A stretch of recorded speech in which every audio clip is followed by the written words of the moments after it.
I'll just start this one. It's called Is Anything Real? Hey, Vsauce, Michael here. Where are your fingers? On hand? Seriously. It's a pretty easy question. You should be able to answer it. But how do you know? How does anyone know anything? You might say, well, I know where my fingers are. I'm looking right at them. Or I can touch them. I can feel them. They're right here. And that's good. Your senses are a great way to learn things. In fact, we have way more than the usual 5 senses we talk about. For instance, your kinesthetic sense, proprioception. This is what the police evaluate during a field sobriety test. It allows you to tell where your fingers and arms and head and legs and your body is all in relation to each other without having to look or touch other things. We have way more than 5 senses. We have at least twice as many, and then some. But they're not perfect. There are optical illusions, audio illusions, temperature sensation illusions, even tactile illusions. Can you turn your tongue upside down? If so, perfect. Try this. Run your finger along the outer edge of the tip of your upside down tongue. Your tongue will be able to feel your finger, but in the wrong place. Our brains never needed to develop an understanding of upside down tongue touch. So when you touch the right side of your tongue, when it's flipped over to your left side, you perceive a sensation on the opposite side where your tongue usually is, but isn't when it's upside down. It's pretty freaky and cool and a little humbling because it shows the limits of the accuracy of our senses, the only tools we have to get what's out there in here. The philosophy of knowledge, the study of knowing, is called epistemology. Plato famously said that the things we know are things that are true, that we believe, and that we have justification for believing. Those justifications might be irrational, or they might be rational, they might be based on proof, but don't get too confident because proven is not a synonym for true. Luckily, there are things that we can know without needing proof, without needing to even leave the house, things that we can know as true by reason alone. These are things that we know a priori. An example would be the statement, all bachelors are unmarried. I don't have to go survey every bachelor on earth to know that that is true. All bachelors are unmarried because that's how we define the word bachelor. Of course, you have to know what the words bachelor and unmarried mean in the first place. They talk about this in the Crash Course Psychology series. That's a cool learning channel. If you haven't checked it out before, I'll link it for you. I was trying to think of another example of a priori, and at the top of my head, I can only come up with all cows are animals, or insert other animal here. Let me know if you can think of something better. Oh, you do? Okay, perfect. That's great. But how do you know? This time, I mean functionally. How do you know? Where is knowledge biologically in the brain? What are memories made out of? We are a long way from being able to answer that question completely, but research has shown that memories don't exist in the brain in single locations. Instead, what we call a memory is likely made up of many different complex relationships all over the brain between lots of brain cells, neurons. A major cellular mechanism thought to underlie the formation of memories is long-term potentiation, or LTP. When one neuron stimulates another neuron repeatedly, that signal can be enhanced over time, LTP, wiring them more strongly together, and that connection can last a long time, even an entire lifetime.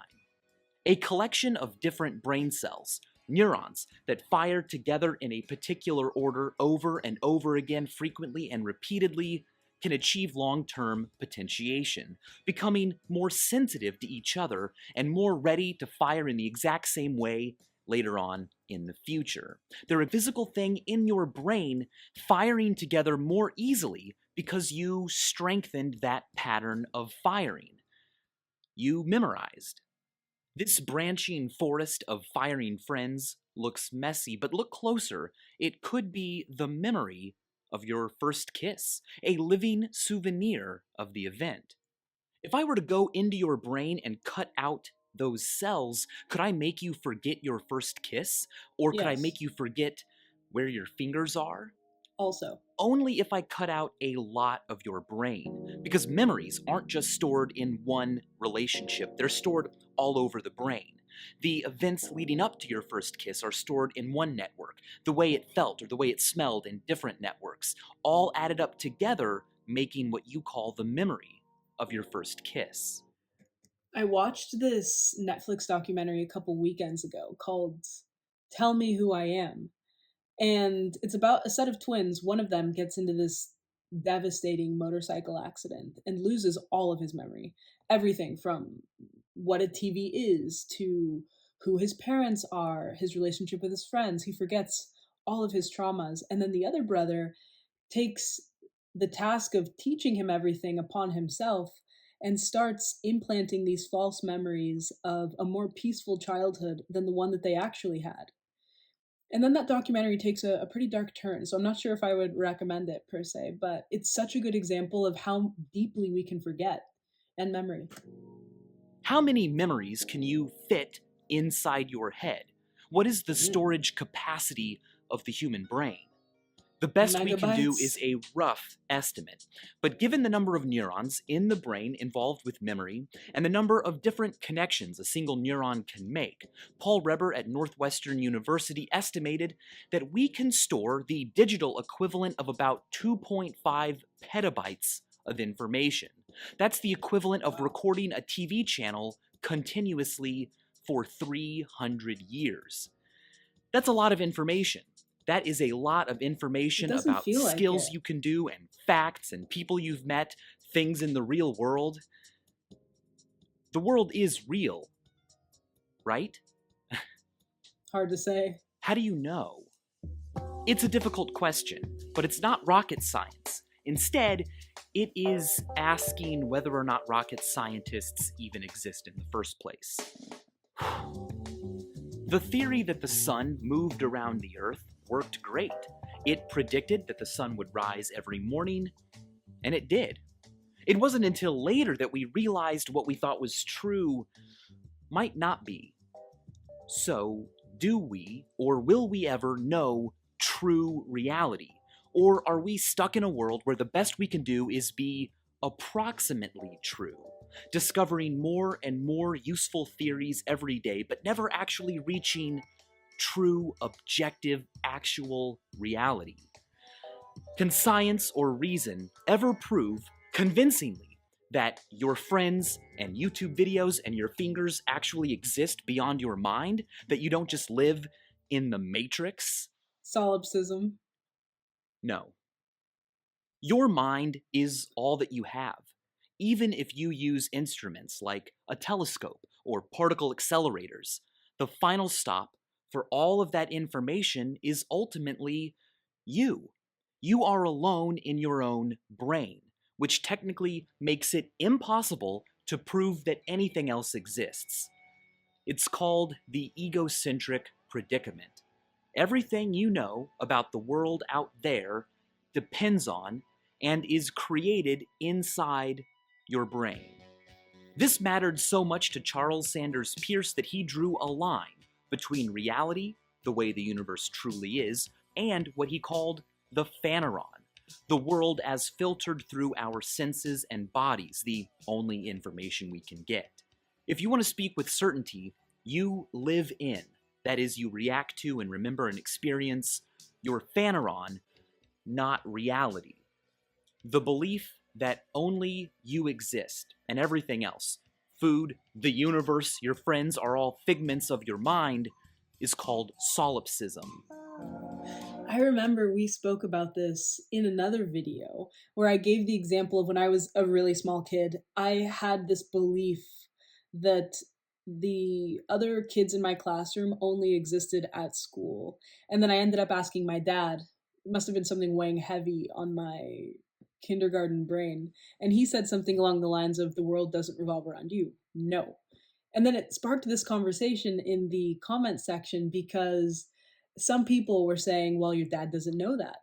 And I agree, he doesn't know for sure. And I've thought about it a lot since then. I think that his reasoning for saying no was because he didn't want me to live solipsistic at that age, or at least to instill a belief that other people have their own families to go home to, they have their own hobbies outside of school, their own struggles, they matter. Because I think that thinking solipsistic for a long time, at least in a child, leads to possibly only finding value or importance in yourself or not finding any at all. So that's a big thought for a very small kid. And I think a 10-year-old brain could process that sort of conversation way better than a 6-year-old brain, which is altogether different from an adult thinking solipsistically. Solipsistically? Yeah, sounds right. Because an adult, for the most part, can hold a belief while also understanding social norms and laws and has a sense of morality. But anyway, after that conversation, I got so into it. I went into a deep dive on solipsism, and it does turn out that it's very common for children to think that. But just as common as it is for children to think, it's common to grow out of it. So let me know if you had solipsistic thoughts as a child. There is no way to convince a solipsist that the outside world is real. And there is no way to convince someone who doubts that the universe wasn't created just 3 seconds ago, along with all of our memories. It's a frightening realization that we don't always know how to deal with. There's even the Matrix defense. In 2002, Tonda Lynn Ansley shot and killed her landlady. She argued that she believed she was in the Matrix, that her crimes weren't real. By using the Insane. Matrix defense, she was found not guilty by reason of insanity, because the opposite view is just way more healthy and common. It's called realism. Realism is the belief that the outside world exists independently of your own phaneron. Rocks and stars and Thora Birch would continue to exist even if you weren't around to experience them. But you cannot know realism is true. All you can do is believe. Martin Gardner, a great source for math magic tricks, explained that he is not a solipsist because realism is just way more convenient and healthy, and it works. As to whether it bothered him that he could never know realism was true, he wrote, "If you ask me to tell you anything about the nature of what lies beyond the phaneron, my answer is, how should I know? I am not dismayed by ultimate mysteries. I can no more grasp what is behind such questions as my cat can understand what is behind the clatter I make while I type this paragraph." Humble stuff. What strikes me is the cat. Cats do not understand keyboards, but they know that keyboards are a fun place to be. It's a great way to get the attention of a human. They're warm and exciting, surrounded by noises and flashing lights. Plus, cats love to get their scent on whatever they can, a mark of their existence. We aren't that much different, except instead of keyboards, we have the mysteries of the universe. We will never be able to understand all of them. We won't be able to ever answer every single question, but walking around in those questions, exploring them, is fun. It feels good. Yeah. And as always, thanks for watching. That was a good one. And I agree, it is fun to think about the questions that have no answers. Like this one has no right or wrong answer. I think it just boils down to personal belief. For all my interest in simulation theory and existentialism, everything that I experience is real to me, which makes it real. And even if scientifically we could prove that we were in a matrix, I don't think that that would make my past experiences any less real to me, or at least the version of the past experiences that my brain remembers. It might have an effect on how I perceive current reality, but it's almost unfathomable for me to explain how unless it were to happen. But yeah, I speak for no one but myself, so let me know what you thought about this. And this is the third video we've seen from Vsauce. I'm really liking this channel. Each video covers what I would, I mean, I'd call that a difficult topic, but he makes it really digestible. I've said in each one, I like his presentation style. And in each video, I've come away with new vocabulary words. So I'm going to have to watch this one again and write down the words that I wasn't familiar with before, which is always a plus for me. And while he was speaking, I was thinking of that movie Eternal Sunshine of the Spotless Mind. Have you ever seen that with Jim Carrey? And it's about a couple who they're going through this horrible breakup, and instead of feeling their pain, they both elect to have a surgery that could erase the memories that they have of one another. If you've seen that, let me know if you like it. Just the title is poetic, Eternal Sunshine of the Spotless Mind. And for a literary recommendation, I was thinking of a book while he was talking. Oh, As a Man Thinketh by James Allen. I'm not sure if that's based off of the poem or the proverb, as a man thinketh in his heart, so is he. But it's a really short one. I know that there's a free version here on YouTube in audio format, so I'll link you the free audio book and I'll also link you the physical book as well. But it does remind me of the question, what is real? And it explores the idea that we're the sum of all of our thoughts. And I was actually recommended that book through listening to an Earl Nightingale lecture. And we always talk about narrators with good voices, and I think he's the top. I always forget to add him, but Earl Nightingale has the best narration voice for me. So leave your thoughts on any of it. Thank you for watching with me.